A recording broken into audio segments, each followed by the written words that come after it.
right, guys. All right, let's move on. Let's move on from here. It's a derby weekend in England. And let's get right to it. And Arsenal will be up against Tottenham Hotspur. That's how we're starting our weekend in England in the Premier League. So let me just run through the fixtures for the weekend. Quick one, like I said, Arsenal starts the weekend for us at 12:30 p.m. GMT. Arsenal will be up against Tottenham Hotspur. Then AFC Bournemouth at 3 o'clock will take on Brentford. At that same time, there is another London derby. Crystal Palace will take on Chelsea. Fulham will be up against Newcastle. Brighton and Hove Albion will travel to Liverpool, all at 3 p.m. Another 3 p.m. fixture, Southampton will take on Everton. But then at 5:30 p.m., West Ham will be up against Wolverhampton Wanderers. And then on Sunday, the Manchester derby at 2 o'clock, Manchester City will be up against Manchester United, while Aston Villa will travel to Leeds United. And on Monday, we'll have Leicester City take on Nottingham Forest. So we're going to analyze some of these games, and it will also form part of our predictions today. But guys, first of all, Arsenal-Tottenham Hotspur, that rivalry, has it overtaken every other rivalry in England right now? You would be hard-pressed, to find a rivalry, even just because of geographic location, right? There's not a lot that comes close. Perhaps Newcastle, Sunderland, who are very close to each other. But again, they've not been in the league, together, for a long period of time to really create, I'm sure the Newcastle fans, and the Sunderland fans would disagree and still consider that, the derbies are, still top of that. And if you can think about Liverpool and Everton, well, they've never really been competing on the same kind of level, right? And they're great derbies. But it's a rivalry as well. It's a rivalry. And from a geography perspective, I'm just talking about geography. You can kind of think about and there are lots of other rivalries that are out there. But I think the North London derby is one of those that is fiercely contested, year in, year out. Even when, Spurs were not doing very well, that was still a very big game. There was everybody penciled that in their calendar, as a game that you cannot miss. This is going to be the 192nd, derby, between those two teams. And, of course, Arsenal has had the edge, but I still consider it to be one of the best derbies out there.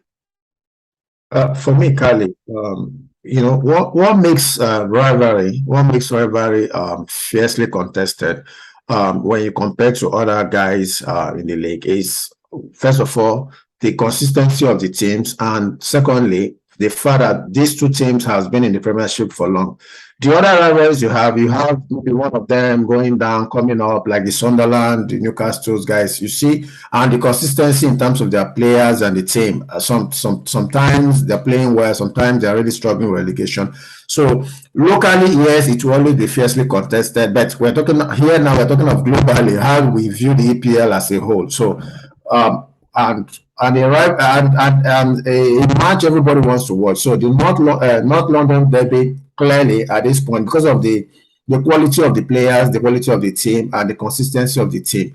So it has come to stay. It has come to be fiercely contested every year. And another thing that makes it very interesting is that these two guys are always in the thick of top four battle. So you find that most times this match counts. Who wins this match takes away a whole lot of points. But that 3 points or 6 points, in case you win home and away, counts a lot towards achieving that top four. So it's always very interesting when these matches comes on.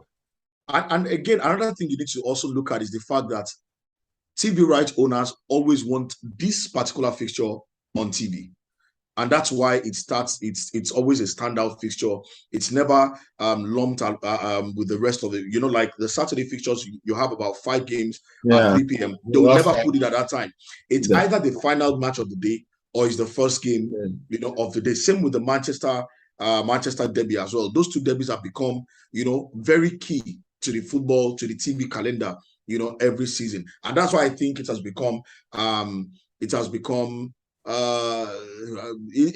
think, the most keenly contested rivalry. And first, I agree with you with the way the two teams have performed in recent years. Two of them are always up there at each other's throats, fighting to finish in the top four. You know, they're always, both of them are always almost fighting for the same thing in recent years, and it makes it, you know, a very interesting rivalry. And you know, but let's look at the play itself and look at the arrival of Mikel Arteta and Antonio Conte. What changes have those two brought to this rivalry? Spurs have become a bit more competitive, and with Antonio Conte, a lot of people are actually asking, saying they brought a manager who knows how to win, a manager who loves to win, a manager who understands a path to winning. Do you see Spurs winning anything under Antonio Conte?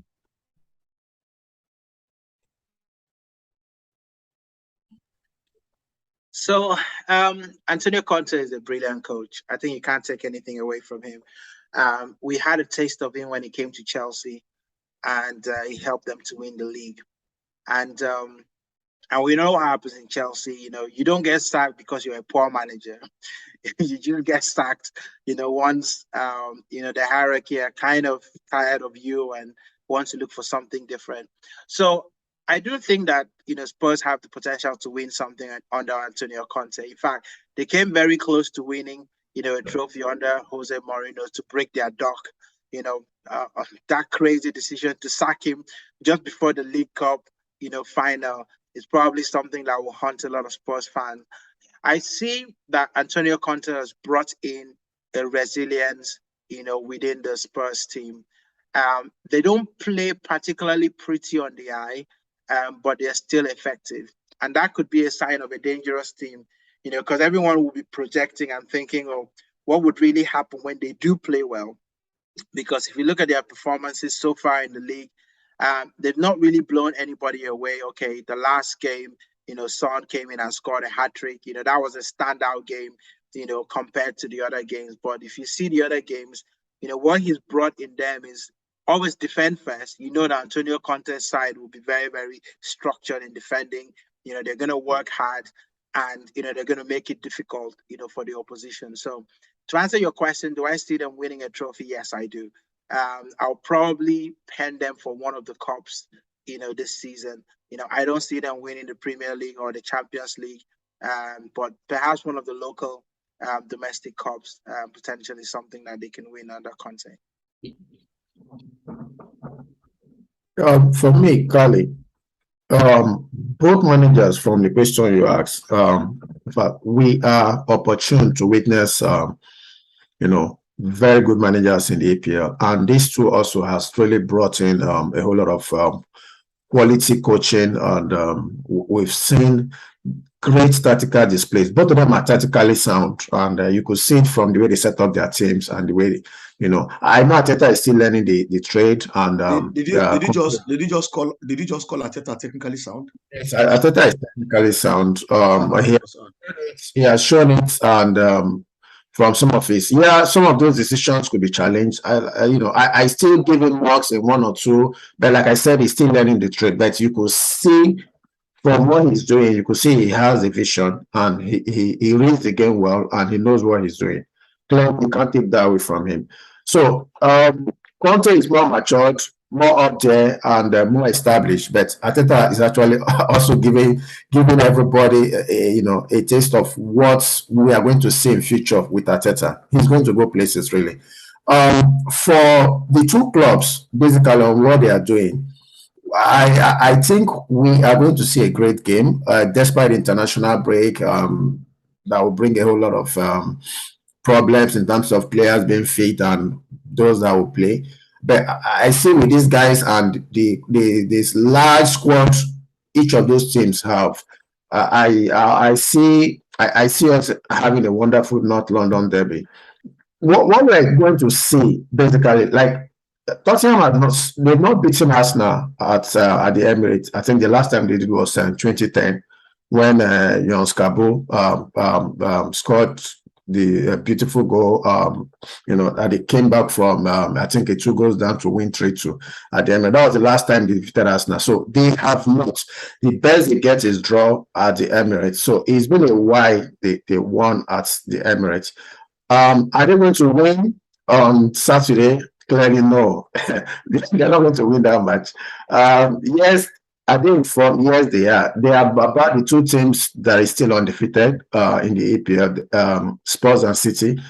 But have they been playing well? Like Eddie said, no, they've not. They are not yet firing at the top cylinder, but I see them, getting there, and that tells you the hallmark of a great team. You're not playing well, you're picking up the points, you're within the first three. It tells you a lot. So you can imagine when that team really starts playing well. Um, is Arsenal also doing well? Yes, Arsenal is doing very well. Arsenal has gotten their rating. They know what, even the 7 matches they played very well. Yet, yes, they lost against Man U, but we can also clearly see the mistakes and some of the players that were not there and the effect of those players. Is Party going to be on Saturday? Party is clearly key to us, especially in that midfield. If Party is not in that match, I seriously wonder who will be playing. And then I think Eden is still injured. I don't know if he's back. So that Eden is injured. Eden is not back. injured. If Partey is not fit, then we have a problem in the midfield, and this is clearly where our problem will always come.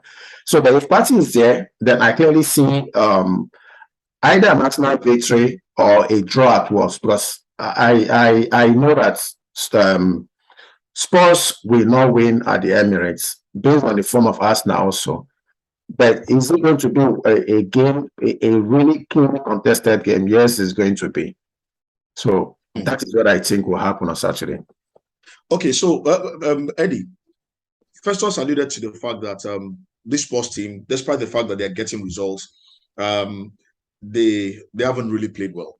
But we know Arsenal will dominate possession. That's the way they play. The high pressing and all. But they have Tottenham Hotspur have a Richarlison who knows how to run and exploit holes left behind by high pressing sides.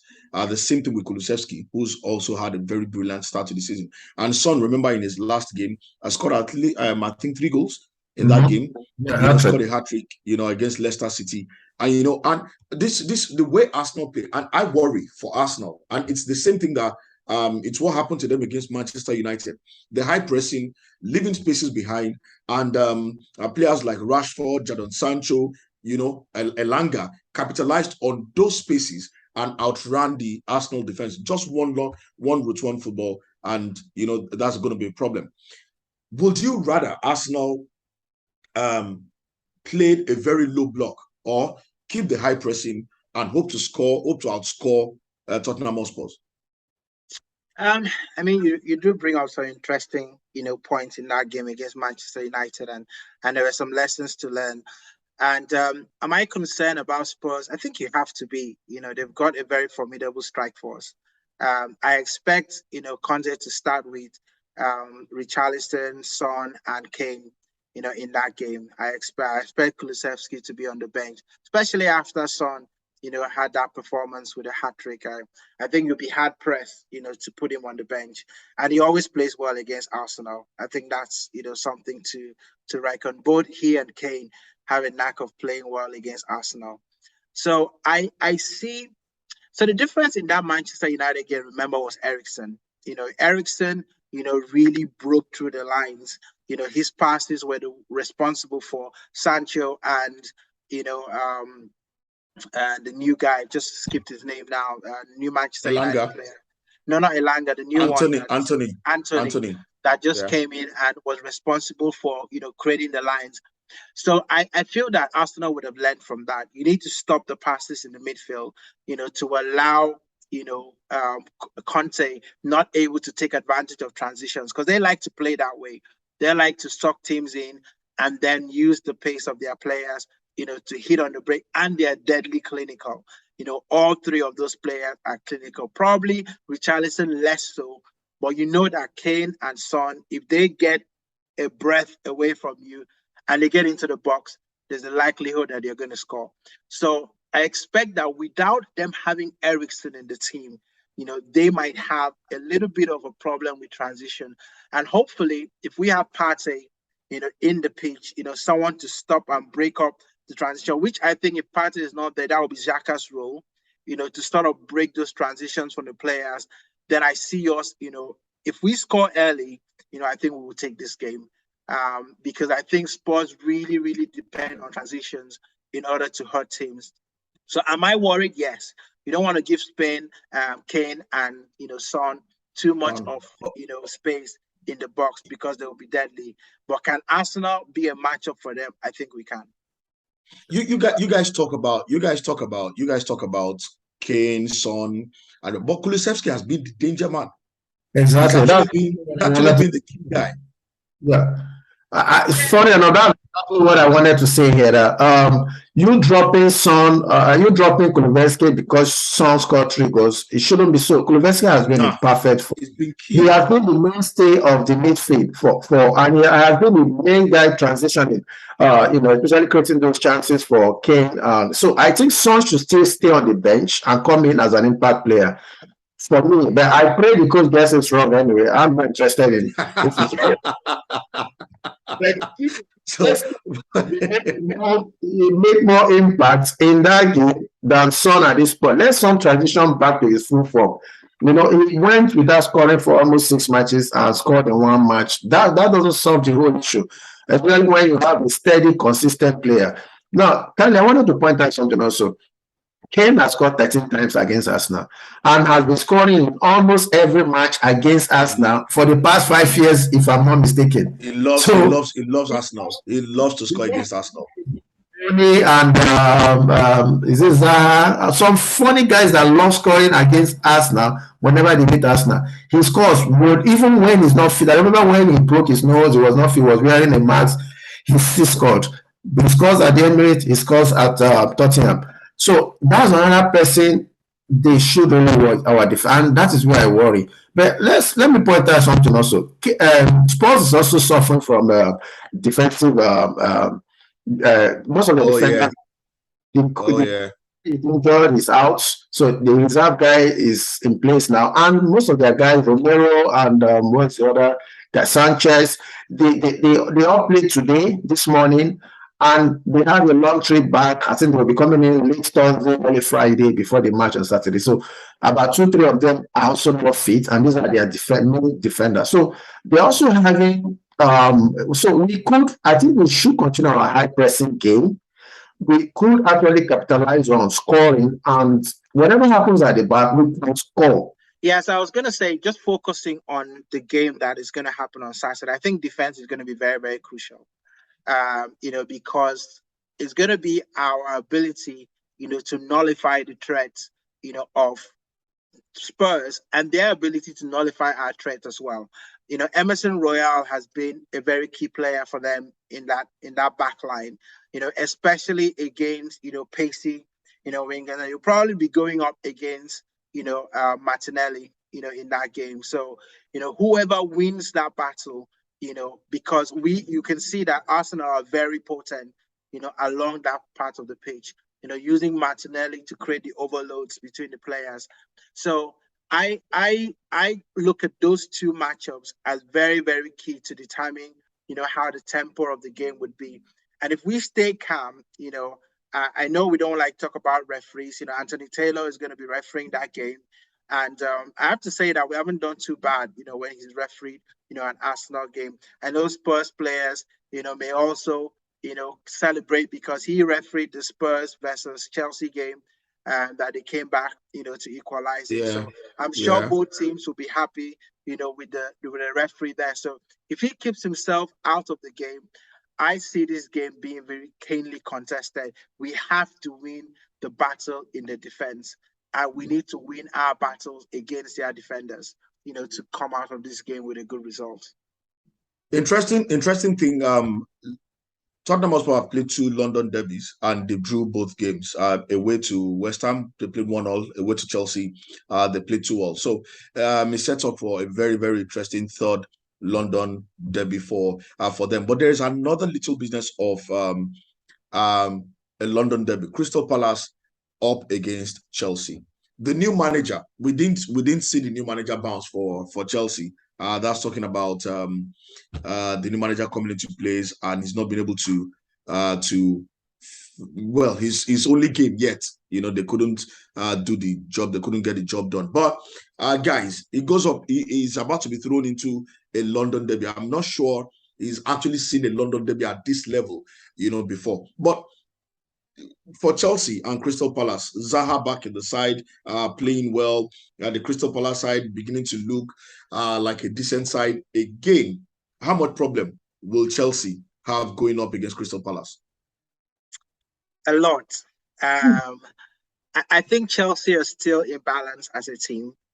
They're still trying to figure out who's going to be, their main strike partnership. I'm not talking about striker now because they've got Aubameyang there, and naturally he's going to play up front. But who is that main partnership? Because Havertz was playing that role before Aubameyang came. This is still going to be in the side. How are you going to use Sterling? Now that you have Aubameyang in the team. I'm still not very convinced about their defense. I think they've lost pace, in the defensive line. And that defense is going to be based, they have to play as a unit, and they have to play very, very sensibly against Crystal Palace, for them to be able to come out with any result. If I start to look at all the different departments and say, who has the edge, against each team? If I look at the strike force, for Crystal Palace, I look at the strike force for Chelsea, I would give Crystal Palace a slight edge there, with Eze, with Zaha, up front compared to Aubameyang.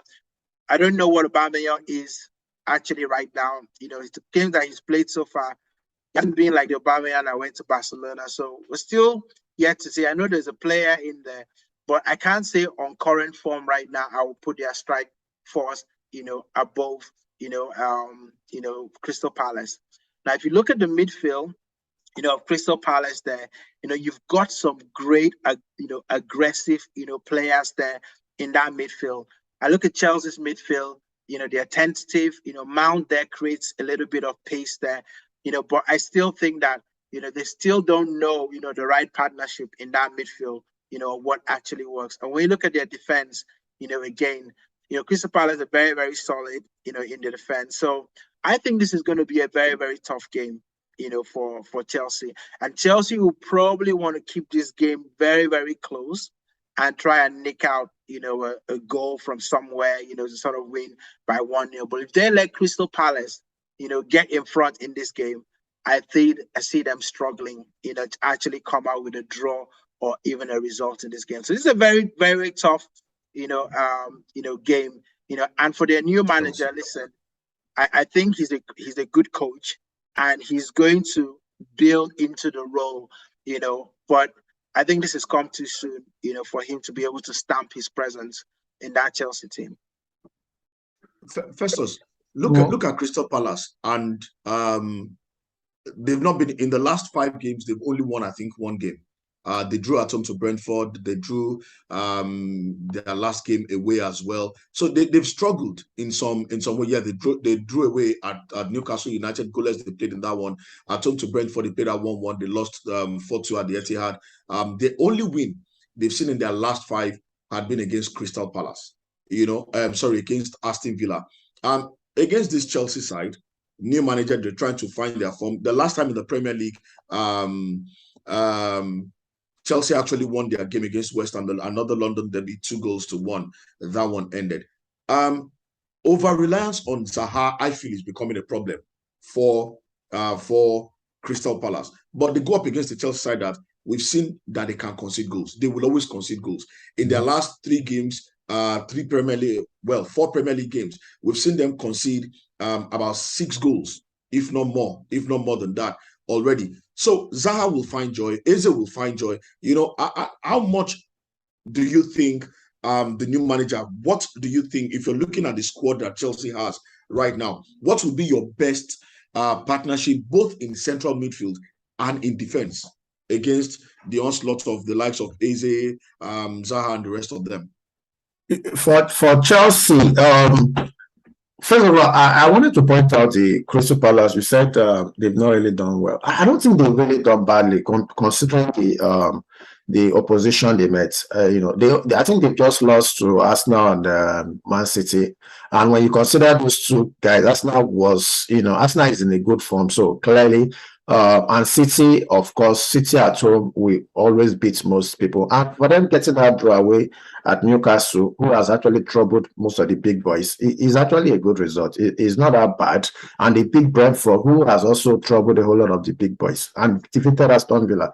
So it's really not bad when you consider the opposition totally, So, but against Chelsea, like I've maintained this season, Chelsea is unbalanced. Something is wrong with the team, and well, I say unfortunately, because I wanted the coach to remain. Unfortunately, they've sacked the coach. Graham Potter, right? He's around now, and he has done well in Brighton. But the point is this too large for him? We will see. We will see what he does. We'll see if he is going to make his imprint in this team. In terms of against Crystal Palace, the rampaging Crystal Palace, what I expected, I don't think they will be able to do anything, especially with the coach just coming in one match, they go for a national break. And remember, most of them will be coming back to most of them. Sorry, guys. Sorry, I just got a mail from my boss. Just a minute. Sorry. Yeah, let me just pick up on that. I don't know which Crystal Palace side Festus is watching. That one that is sitting 16th in the table, and I've only won one game all season. That's the one you are talking about? When they played Man City, Arsenal, what you expect them to Southampton, Newcastle, Brentford. Leave Arsenal and Man City. They lost to Brentford, really. And Brentford is a good team. Anyway, let me go back. So where are you going to cut and where was I? Sorry. Start your thoughts again quickly. Just pick up. Well, I'll cut it accordingly. Okay. For Chelsea, really, with the likes of Sterling, Aubameyang back, and Jorginho and most of the guys, I still see. I don't know if the coach has enough time to really put his thoughts together with that team. I still see the problem persisting at this point in time. Maybe subsequent games, he will be able to stamp his authority, and maybe his game plans will start materializing. But for now, I think they will struggle against Crystal Palace. I don't see the coordination in that team yet for them to withstand Crystal Palace. I think Crystal Palace will take the day, in this match. That's my thoughts with Chelsea at this point. All right. Finally, let's quickly touch on the Manchester derby. Manchester City, they haven't totally dominated that derby, but of course, last season they did a double, over United, and we know what kind of problems United were in last season, and it looked like they started the game with some problems, but finally, it looks like Ten Hag is finding a solution to especially that midfield. It's brought a lot of mobility, and then what they've lacked in, I won't call it creativity. I know a lot of people love to call it creativity, but a man with an eye for that deadly pass. That's Eriksen. They brought him to the side. I doubted if he will be able to play at this level again, but he's shown that sometimes you don't need to run. Let the ball do the running for you. And that's the way they picked apart Arsenal. That's where they've won recent games they've won, in the league. So they're up against Manchester City. They are going to the Etihad. United, their newfound form. Will that pose a problem for City, or the City that is blowing everybody away? I don't know why you guys are laughing about this one. I don't know. Festus, let me start with you, because you are laughing. Yeah. You don't think Erik ten Hag can find a way to silence Haaland and Manchester City? Carlo, let me read some names for you. Wait first before you say anything. Maguire is not going to play.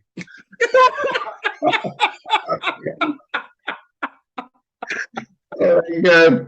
Let me read some names for you. And you tell me, man, you can actually stop these guys. No. We have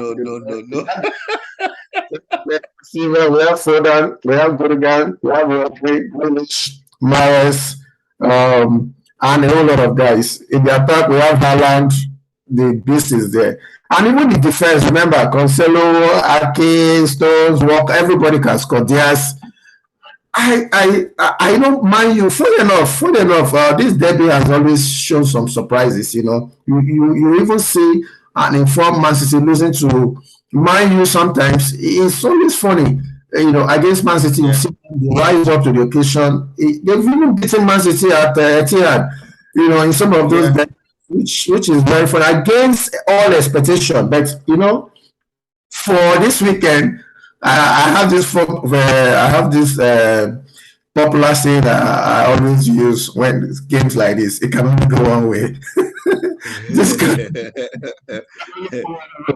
I don't see Man U. I guess I know here about 2, 3 matches now. They've been playing well, and everything seems to be gelling for Ten Hag. But against City, I think they would have learned their lesson with what they did against us now. And they have a disciplined midfield, which I think that will not happen. The likes of Rodri and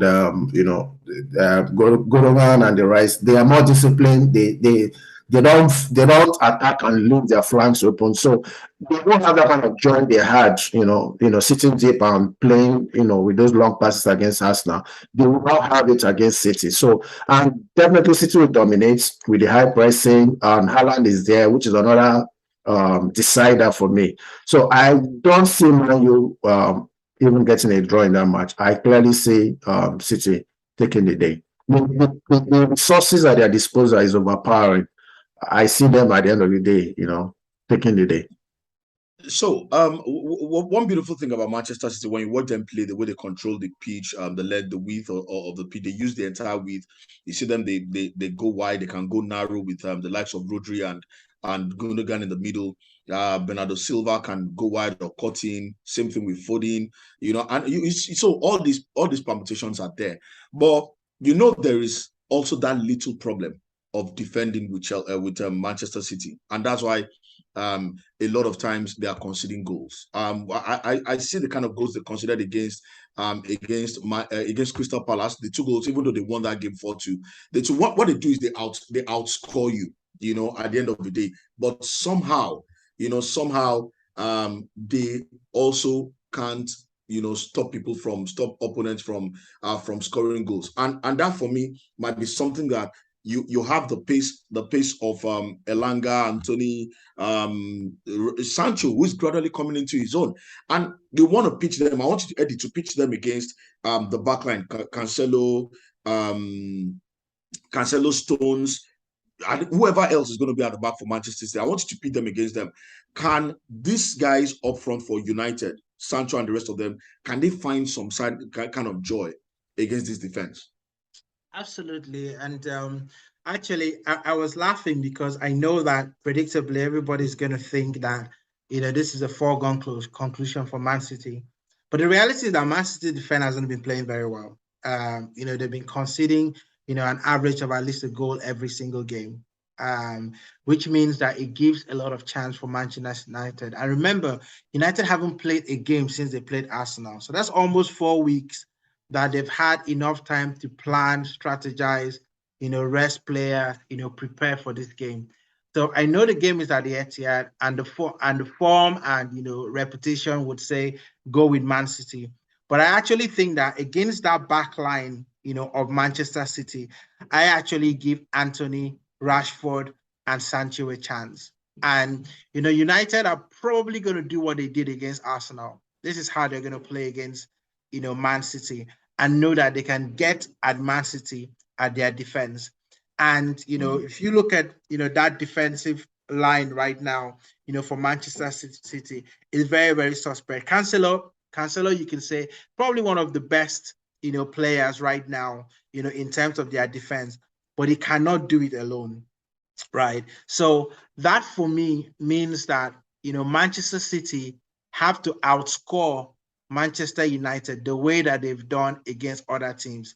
Now, do they have the players to do that? Listen, Haaland is a gifted player. Is certainly a player from the gods. You just cannot legislate. You just sounded like a Viking. You can't legislate the kind of goals that this guy scores. I mean, if you look at his goals recently, he scored goals that you would not expect players to score. Out of balance, is it a awkward kick? Is it, with the leg, hanging in one direction, the ball still goes into the bottom of the net. So for me, I look at and Man City and they will say, listen, we've got Haaland, we've got a chance against Man United. But I actually give Man United a big chance in that game. Look, listen, if this game, was happening at the start of the season, I would say no chance. It's gonna be a whitewash. Yes, it would have been a whitewash. But I think that United have come a long way in the last couple of games. They've tried to figure out a formula. Listen, there's no point being something that you're not as a team. And I think as a manager, the quicker you realize, listen, we're not that fantasy, type team that are going to be just going out there and giving a 10 out of 10 every single performance. That's not who we are. We don't have the players to do that. But what we can do as a team is that we can come up with a game plan. If we execute that game plan according to what is written there, then we can win a lot of games. And crucial to that game plan is Eriksen. Eriksen is going to create a lot of problems, for Man City players. And if he plays those sort of passes, especially the Man City players that like to go forward, leaving that space between the defender and the fullbacks, for Sancho and Anthony to run into, then United just have to be clinical, in front of goal. Now, you can say that they've got a great goalkeeper, Ederson, who stops most things. But I think if you have 3 or 4 of those sort of chances, you're going to let 1 or 2 go in. So I give United, a big chance against City. Don't worry, guys. Don't worry. We're going to get to our predictions. Before we go to the predictions, I just want to respond to Eddie. I'm just listening to him sounding so waxing literally on this Man U stuff, and I keep on the same Man U I watch. Let's not get. First us. Last four games for United, they've beaten Liverpool, they've beaten Arsenal, and in between Southampton and Leicester away. Okay. So don't forget that they're on a roll. They're a team in form right now. Yeah, but I still want to point out something. City, I think beginning of this season, Pep started his usual whatever he was doing. He started mixing up those defense. He had a stable defense before. He started using Ake today. He's using Laporte tomorrow. He started making that defense was so unbalanced. Every match, we had different set of players playing. But if you notice the last 2 games, he has got his defense to an extent right. He now has the Akanji, and Akanji was very okay, very spectacular in the last match. He has gotten Akanji. DS is back also from injury, and you now see a more stable defense. He has Cancelo, who has always been good, and Walker is back. So I think that defense is to an extent going to be balanced. And like you said, in terms of Arsenal, the midfielders were very, very not disciplined. Now, Rodri will always sit. Rodri does not walk forward up. Rodri will sit. And I think he will play Gundogan. Because of those long passes from Eriksen, I think he's going to play Gundogan and Rodri in the middle. So you find that those opportunities you're looking at will not come because Pep is a very experienced manager. Those 2 guys are going to sit in that midfield, and by this set of defense he has gotten right, you will be shocked that Man U will not get this kind of chances. They will not. So this defense that he has gotten right in the last 5 games, they considered 6. They did not play the last 5 games. I think the last 2 games are Akanji came and DS came back. They still considered goals. Okay, Stone, Ake, he was using, and those are ball playing guys. Those are not defenders, and that was why they were having those problems. Anyway, let's move on. Listen, I hear what you say about the defense, but remember that defense is all about chemistry, right? You don't just take isolated players. Walker hasn't played a game for City in the last 4 or 5 games, right? So against the Manchester derby, I wouldn't expect that Pep is going to throw him into that game. So he's going to start with that same back line that he started before. This game that he played against Dortmund, that would be the team I expect to start against Manchester United with Akanji, Stones, Diaz, and Cancelo in that back line. And those players. Stone is injured, so obviously he's going to. Stone is out. Stone is out of it. Guys, but hey, guys, it's been an interesting conversation as usual. A very long one this time. But it's what we like to give our fans. Is what we like to give everybody who subscribe to our channel and everybody who follow us every weekend, waiting for what we have to say about some of these interesting games coming up in the Premier League. My name is Joseph Faulkner, and from the guys, Festus, Eddie. Okay, guys, it's been an interesting time. I know Saturday we're going to witness in North London derby, two teams, magnificent team in form. They're going to give us the best of football. And I know everybody is going to enjoy football coming back this weekend. Thanks for hanging out with us, and have a wonderful time. Bye-bye.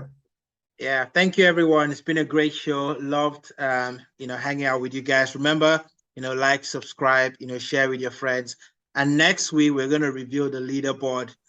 So we would have done 10 games, by then. So we're going to review the leaderboard. So you don't want to miss, who's actually top of the pile and who's bottom of the leaderboard. So until the next time, take care of yourselves.